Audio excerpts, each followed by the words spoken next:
Cari telespettatori, ben ritrovati con noi, con i nostri ospiti. Parliamo con gli agricoltori, con i giovani agricoltori AGIA, e quindi parliamo della CIA di Padova. Però in realtà i giovani agricoltori, che siano di un territorio o di un altro, sono una generazione diversa, hanno una carica vitale, delle potenzialità veramente straordinarie, le scoprirete insieme a noi, che fanno vedere un aspetto dell'agricoltura che può essere molto interessante e dare anche delle prospettive diverse, se naturalmente ci sono dei presupposti, e bisogna vedere se nel nostro paese questi presupposti ci sono, ci saranno, vengono mantenuti, e se anche le proiezioni di guadagno, di reddito consentono poi alle aziende agricole di continuare. Insomma, per parlare dei giovani nell'agricoltura, di questa generazione, che è una generazione peraltro istruita, perché anche secondo i dati nazionali il 19,4% ha una laurea e più della metà un diploma di scuola superiore, alcuni anche proprio nel settore. Moltissimi sono digitalizzati, molto più che i colleghi o i genitori anziani, e c'è una maggior propensione agli investimenti innovativi, il 25% circa rispetto al 9% di quelli più anziani, tra virgolette. Poi ovviamente sono in prima linea nel mondo dell'agricoltura multifunzionale, quindi guardano anche alle energie rinnovabili, all'agricoltura sociale, alla trasformazione dei prodotti, all'agriturismo, alla vendita diretta, alle fattorie didattiche, agli agriasili, insomma tante idee per portare delle novità. Chi sono i nostri protagonisti? Ve li presento subito. Allora, ben ritrovato, perché era già stato qui con noi in studio, il presidente AGIA Padova, Andrea Bonomi. Buongiorno. Grazie, buongiorno, ben arrivato. Ben arrivato Luca Ferraro, vicepresidente AGIA, agricoltori della CIA di Padova. Ben arrivato. Allora, ne parlavamo prima fuori onda con voi, però mi farebbe piacere che anche i nostri telespettatori conoscessero dietro le quinte, perché insomma siete due giovani imprenditori, e quindi raccontiamo le vostre storie. Dai, diamo un po', facciamo capire chi siete. Presidente, chi è Andrea Bonomi e da che attività svolge, dove la svolge e soprattutto da che famiglia viene? Buongiorno a tutti, sono Andrea Bonomi, è un'azienda vitivinicola, Nicoli Ugani, Cintruganio, dove trasformiamo l'uva in vino e poi abbiamo la raccolta degli olivi. Quindi avete vitigni? Abbiamo vitigni e abbiamo circa 18 ettari di vigneto che lavoriamo e poi trasformiamo in cantina. Insomma, la cantina è di proprietà nostra e facciamo vendite ai mercatini dalla terra alla tavola e anche in azienda, insomma. Poi abbiamo dell'oliveto, e l'oliveto che non trasformiamo, ma facciamo trasformare le olive, e poi l'olio lo vendiamo sempre nell'azienda nostra e i mercatini a terra alla tavola. Quindi voi avete produzione, trasformazione, sì, per quel che riguarda il vino, vendita diretta addirittura del prodotto. Esatto. La famiglia lavora da solo oppure c'è la famiglia? No, lavoriamo tutti in famiglia, io principalmente, dopo insieme a mia mamma, che è la titolare attualmente dell'azienda, e io sono il coadiuvante, e poi c'è mio papà, insomma, che lavora in azienda, insieme anche alle sorelle, quando insomma dopo il suo lavoro principale aiutano in azienda. Quindi le sorelle hanno un'altra attività, però danno una mano anche in azienda? Sì, esatto, sono altre... multifunzionali, multitasking. Esatto, però insomma danno una mano, insomma, che è quello che contribuisce anche al giorno d'oggi, che serve una mano tutti in famiglia. Infatti, forse la formula vincente è proprio la famiglia nell'azienda agricola. Esatto, l'unione fa la forza, quindi insomma bisogna sempre aiutarsi. Domandona che ponevo anche prima per curiosità: ti piace il lavoro che svolgi? Il lavoro mi piace molto, richiede molto, è molto impegnativo, molto bello. Chi ha passione soprattutto per l'agricoltura è una cosa meravigliosa, perché puoi vedere i cambiamenti, sui sbagli si può imparare, e quindi ogni giorno è una cosa, la natura ti dà cose diverse. E logicamente ci sono i suoi pro e i suoi contro, come magari come esempio il meteo, che magari piove, siccità, tempeste, cioè può essere tanti inghippi che magari non ti aspetti durante l'anno, però infine quello che ci comanda è il tempo, però per il resto, se si può lavorare bene, la passione c'è. Gratificante. Tra l'altro eri stato con noi qui in trasmissione tempo addietro, perché oltre al tempo c'erano anche i cinghiali. I cinghiali Nicoli Ugani, che quello è il problema essenziale che purtroppo ci abbiamo, insomma, come si dice, deterrente esatto, per l'uva, anche perché, ma soprattutto per l'uva, ma anche per i raccolti, per i secondi raccolti, cioè i primi raccolti, insomma, come il mais, che vanno a rovinare i raccolti, che noi ci lavoriamo e ci viviamo su quel prodotto che poi andiamo a produrre, ecco. Quello resta purtroppo un'altra insidia, a parte sì, quella meteo e cambiamenti climatici. Luca Ferraro invece, sembra che entrambi molto giovani, perché siete abbondantemente sotto i 30. Sì. Che attività svolgi? Allora, c'è un'azienda di famiglia che svolgono sulla parte di allevamento, che abbiamo un allevamento di vacche a latte e anche suini da ingrasso, e più tutta la trasformazione e la vendita. Mi occupo dell'allevamento della parte degli animali e del settore della parte della gestione di campi, sia della fase di semini, raccolte e un po' le concimazioni, diciamo. Caspita, quindi sia l'allevamento, la mungitura delle vacche, insieme con mio fratello, e dopo la parte di alimentazione, di seguire l'alimentazione dei vari capi, che sia bovini a latte, che sia quelli in grasso, o la parte di svezzamento, e anche le fasi di miscelazione di maiali, diciamo, di suini. Fate anche la trasformazione, quindi la vendita Sì, diretta. C'è la parte sia trasformazione che anche tutta la vendita diretta, sia a casa che anche sui mercatini, quelli a chilometro zero. In che zona lavorate? Lavoriamo sulla zona di Galliera Veneta, e dopo c'è i mercatini a chilometro zero, quello di Semolto del Grappa e quello di Cittadella, provincia di Padova. È un'attività impegnativa? Sì, è un'attività impegnativa che richiede tempo, sacrifici, però alla fine dà molte soddisfazioni, diciamo. Quindi ti piace come lavoro? Sì, come lavoro sì.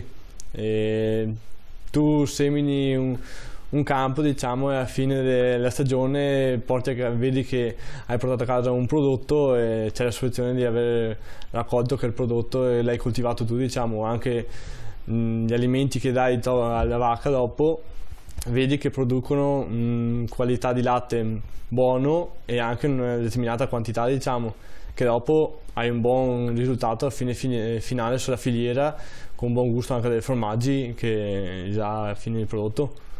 Quindi diciamo che col tempo sei diventato anche esperto nel apportare piccole modifiche, imparando dai genitori oppure sulla tua esperienza, su studi tuoi personali? Sia dai genitori che anche esperienze personali, diciamo, facendo delle prove che alcune possono andare bene, alcune no, però alla fine dagli errori, diciamo, si può imparare cosa migliorare e aggiustare, diciamo, per cercare sempre di avere un prodotto di qualità, diciamo, e tempo permettendo, perché alla fine anche sui campi c'è, diciamo, le condizioni climatiche che influiscono molto, però alla fine qualcosa si riesce sempre a, diciamo, portare a casa con soddisfazione, diciamo. Un'impresa familiare che lavora nel settore? Sì. Quanti siete in famiglia? Siamo 5 in famiglia, siamo 4 soci, mia mamma e i miei 2 fratelli, dopo c'è mio papà che ha un lavoro, diciamo, lavora come dipendente su una cartiera, e dopo come jolly ci aiuta in azienda. Anche lui, quindi, come le sorelle sì, del presidente, perfetto. Simile. Allora, torniamo un po' al settore. Voi imprenditori in settori diversi, però in qualche modo complementari, per abbracciare un ambito molto interessante. È importante per voi giovani agricoltori aver studiato, e anche di più, oppure continuare a formarsi, trovare degli aggiornamenti. Io ho fatto la domanda non casuale, sperimentando sì, o sulla teoria, perché questo porta la qualità di un prodotto migliore o una maggior quantità, insomma si può anche sbagliare, è normale che sia così, però il capire che le cose possono andare diversamente. Sì, è importante studiare soprattutto e informarsi. Io sono perito agrario, perito enologo.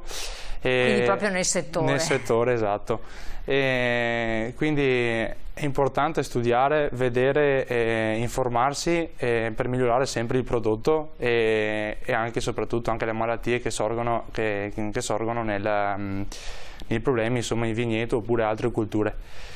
Quindi, insomma, anche sul vino mi informo sempre, la cosa assaggiare, tipo nel mio settore, assaggiare sempre altri vini per poi rendersi conto dove sbagli, cosa puoi migliorare, come puoi lavorare.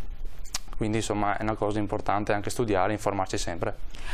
Però tu quando hai terminato gli studi e anche magari li hai intrapresi eri nell'azienda agricola? Io sì, ero già in azienda agricola, ho sempre avuto passione fin da piccolo, e ero già in azienda, quindi insomma una cosa mi vantaggiava dove io studio, soprattutto enologia e viticoltura, che era il mio settore, andavo molto bene, perché infine quello che vedevo anche in vigneto nell'azienda propria, cioè nell'azienda di famiglia, mi aiutava anche negli studi, quindi è una cosa positiva anche quella, insomma, che è bello imparare ma anche vedere in realtà cos'è. Gli studi fatti, quindi una scuola di specializzazione come quella che hai fatto, è all'altezza di quelle che sono le sfide poi del mondo del lavoro, di quello che ti trovi ad affrontare, oppure bisognerebbe che anche la scuola facesse un passo avanti, oppure va bene così? No, diciamo che siamo più o meno nella norma, ecco, cioè più o meno qui studi e lavoro si combacia, dopo le difficoltà, logicamente fuori da scuola poi le difficoltà li incontri sempre. Infatti anche noi come AGIA abbiamo fatto degli incontri con una scuola dove abbiamo parlato dei nostri problemi, ho presentato proprio l'azienda ai ragazzi di quinto superiore, dove abbiamo detto alla nostra azienda i pro e i contro. Quindi anche per me quelle cose lì sono importanti, che esempio io nei miei tempi di studio non ho avuto, però secondo me è una cosa positiva anche per i ragazzi vedere anche altre aziende come lavorano esternamente, i pro e i contro che si può incontrare. Ecco. Altri giovani che è avvicinato appunto con queste occasioni qui vogliono entrare in agricoltura, perché? Per me vogliono entrare in agricoltura perché tanto inizialmente hanno un'azienda di famiglia, perché solitamente quelli che entrano sono 1 su 100 che magari parte da zero con un'azienda, però tanti magari perché sono inviati dai nonni, dai papà, dalle generazioni che è stato prima. E il figlio poi magari prende passione e quindi magari si mette anche nell'agricoltura, si prova, si gioca in modo molto insomma divertente, voglio dire, impegnativo anche, però insomma se piace la passione, quindi. E per quel che riguarda il vicepresidente cosa c'è da dire? Che gli studi fatti erano in linea con il percorso adesso lavorativo oppure diversi? Sì, no, sono in linea, ti danno una base, diciamo, però dopo non si è mai finito di imparare. Ci sono sempre, tipo nel mio caso, si imparano sempre magari nuove varietà, si imparano nuove tecniche di lavorazione, l'innovazione non si è mai finita, la tecnologia neanche, diciamo, con gli anni, diciamo, impari sempre tecniche nuove oppure sistemi. Ma li impari sul campo oppure studiando ancora, facendo corsi? Sia facendo sul campo che anche degli studi, diciamo, che magari ti aiutano, degli agronomi, delle persone che nel settore agronomico, o anche degli alimentaristi nella parte dell'alimentare delle vacche al latte per esempio, ti aiutano, diciamo, ti fanno conoscere nuovi sistemi oppure anche nuovi, diciamo, prodotti che ti aiutano per avere una maggiore qualità, varietà che ti aiutano per raccogliere un buon foraggio che dopo dai ai tuoi animali, diciamo, punti molto l'attenzione, che è anche molto bello, sulla qualità del risultato del prodotto. Quindi sì, è bello questo perché fa capire anche l'importanza di un'azienda non enorme, un'azienda media piccola, insomma, dove lì si coglie che c'è la qualità facendo certi interventi, ed è molto importante questo, secondo me. Diciamo, dobbiamo puntare su proprio la qualità, differenziarsi un po' dal mercato della grande distribuzione, e le piccole realtà si differenziano proprio per il discorso che hai un prodotto di nicchia e la gente lo apprezza. E la gente vedi che lo apprezza, diciamo. Ti dice proprio, non è come quello che compri al supermercato, senti che è proprio un gusto migliore, diciamo, e quello ti dà molta soddisfazione. Caspita, veramente, sì, ma infatti è così, è decisamente così, è un'altra cosa, proprio completamente. Anche nel vitivinicolo si nota questo, o bisognerebbe ingrandirsi ancora, come funziona il discorso? No, anche il vitivinicolo, diciamo che, come ha detto Luca, la quantità sì, però la qualità del prodotto per vendere nel mercato, la gente al giorno d'oggi va in cerca della qualità del prodotto.